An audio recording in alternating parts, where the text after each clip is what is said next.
Hey guys, Brian with VetteSource checking in today to take a look at a C5 rear differential assembly that I have available for sale here. Now this is from a 2004 Corvette with the base suspension car.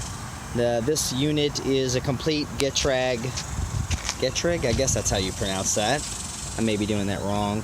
Rear end assembly, rear differential third member, where your transmission bolts up right here to the front, going forward into your torque tube, which is over there, and is a complete unit pulled from a car.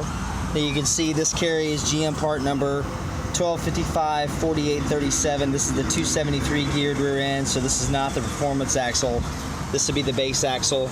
Actually really good condition, no accident damage, no cracks, no wear spots. Everything looks pretty good. The teeth on the gear drive actually look good, are in good shape, no cracked teeth.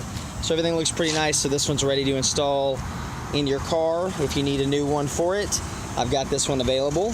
You can reach me at 832-654-7367. My name is Brian with VetteSource.